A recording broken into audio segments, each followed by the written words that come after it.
YouTube, it's Monty here, and I'm back today with another video this is the 6th video I think I've recorded today.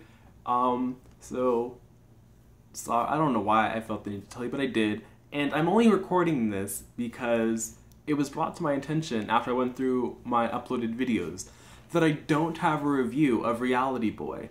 And since I said I had a review of Reality Boy in a book review that I did, that'll be probably uploaded later than I wanted now, I decided that I needed to review that book because it was one of my favorite books of 2014 when I checked it out last and I read it.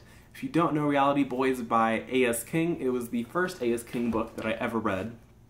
And Reality Boy is about Gerald Faust, who was on one of those like Super Nanny type shows as a child for his bad behavior, and how that influenced and affected him as he grew up, along with just like the family dynamic that sort of arose because of their interaction with this Super Nanny type TV show.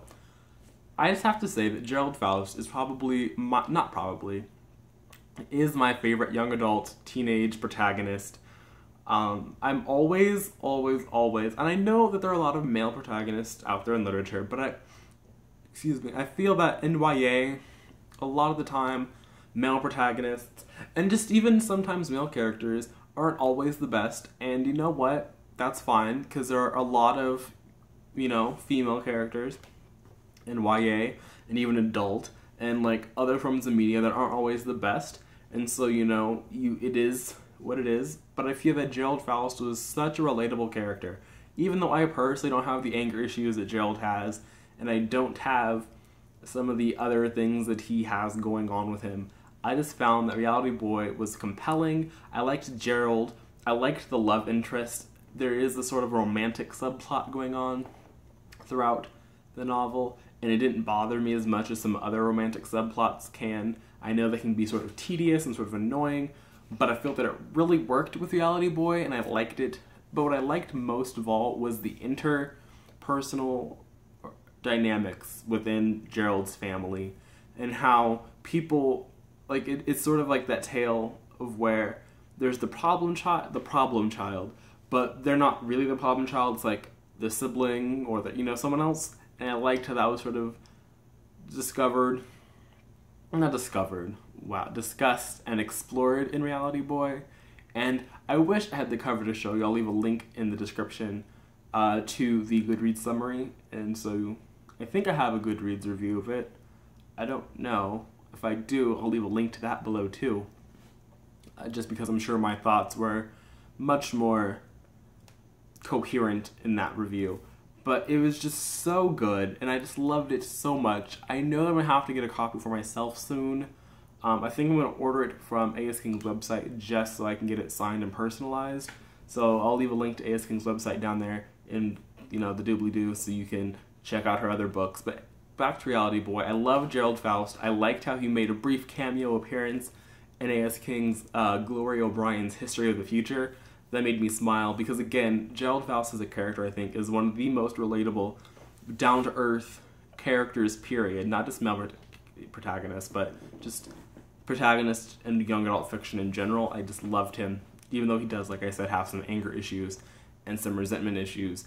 But I feel that his journey in that story was it was relatable, it was good, and I feel like I've said this a million times on this channel, and each time I say it, it starts to feel less and less true, because I'm reading more and more contemporary, or at least I talk about contemporary, it feels like a lot more than some other genres. But for contemporary, I found it just really good, because I find that a lot of times contemporary, they don't hold my interest, because I don't really care about the characters, but I feel that A.S. King does a really good job of making you emotionally invested in the people that she's writing about. So even if, like with Gloria O'Brien, which I'll leave a link to that in the description below when it's up and published, even though I had issues with that story overall, the characters, like the actual people involved in the story, I was connected to, I was interested in, and that's very true here. I was very interested in Gerald, I was very interested in his father and his sister, although not really, because the sister was really sort of like the main antagonist of the story in a way, the sister and the mom. which I thought was a little bit sad how we had to have like this really great male character and then vilify the women in the story, but I mean, I don't know what else to say. I did really enjoy Reality Boy. I liked it. It's definitely one of my favorite contemporaries. Definitely need to check it out. If you haven't read anything by A.S. King, Reality Boy, in my opinion, is probably the best place to start. It is a little long. I think it's like 200, maybe 300 pages. So it's not super duper short, but it's by no means like an epic read. So there's like really no excuse. You could finish in like a weekend, throw it into like, I don't know, one of those readathons or things that people do. But that's all I have to say about Reality Boy. I have really nothing but good things to say because it was written, I read it so long ago that I'm sort of just, I admit that there is sort of a layer of, not nostalgia because it was only like a year ago, but sort of like the bad things haven't been eating at me the way that they normally do, and it was just so good, and I can't recommend it enough. So I'm just going to shut up now so you can go out and you can get it, and you can come back to this video and you can leave your thoughts on Reality Boy down in the description, down in the comment section below. So until next time, guys, bye. I don't know why there was like a really long pause after I said bye.